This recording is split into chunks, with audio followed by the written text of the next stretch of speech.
How much can you do in 4 minutes? 240 distinct seconds gives you long enough for plenty of things, but learning how to utilize those to the maximum efficiency took over 41 years, and maybe millions more in evolution. The path was lengthy, enduring. Along the way, a myriad of attempts for the 4-minute mark fell not short enough. Many men usurped the throne of a world record, yet felt still unsatisfied. And these weren't faceless athletes representing flags, these were people with lives and stories who chose to embark on something many predicted would kill whoever actually accomplished it. There was the Swedish rivalry that saw two countrymen reset the fastest ever mile 6 separate times. There was the English fella who held the record for a bit, yet was later deemed too ugly to carry the Olympic torch for his homeland in the London Games. One vier for the crown almost blew his legs off when he was 8 years old, another fell into a train and died after his attempts. The most dominant athlete in sporting history also claimed it for a while, but no one held the mark before the American John Paul Jones. Well, kind of. We're gonna have to put a quick disclaimer on this whole video because I am only using mile times officially verified by World Athletics. Humans, however, have been around a little longer. Now, I'm not saying anything pre-1913 is immediately false. There are accounts of heavily varying credibility, but I'll leave it up to you to decide if any of them are believable enough.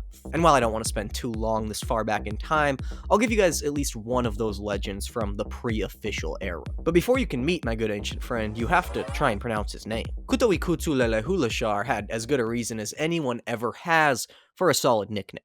And the Native American-born superhuman got a pretty good one, Big Hawk Chief. As a runner for the military in the 1870s, he allegedly knocked off a 3-minute 58-second mile, hand-timed and recorded by an army officer. There are reliable accounts of this run, they just don't have any more than eyewitness to go off. Is this story, and many others like it, fictionalized folklore, or are they proof that others before us may have been a little faster than we realize?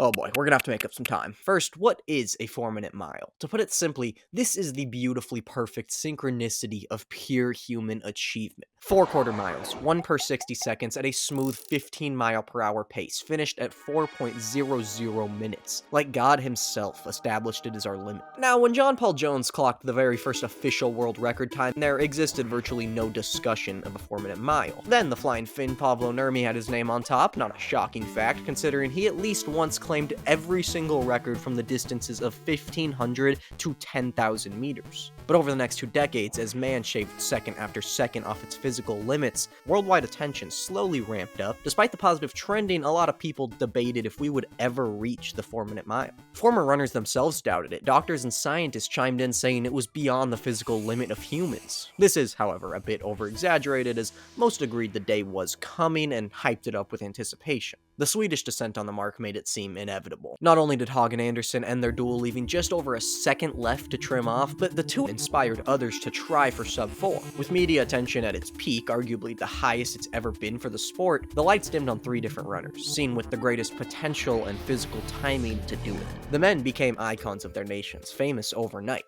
and oh, did they battle. In June of '53, things heated up. Santee went 4:02.4, followed weeks later by Bannister running 4:02 flat.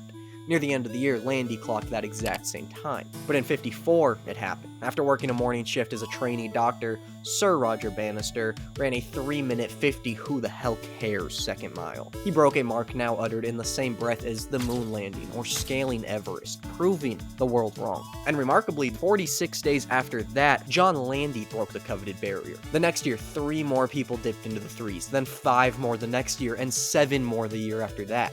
Roger Bannister did not just break the 4-minute mile barrier, he broke down a mental block, helping man to collectively evolve one step further. And time. God damn it.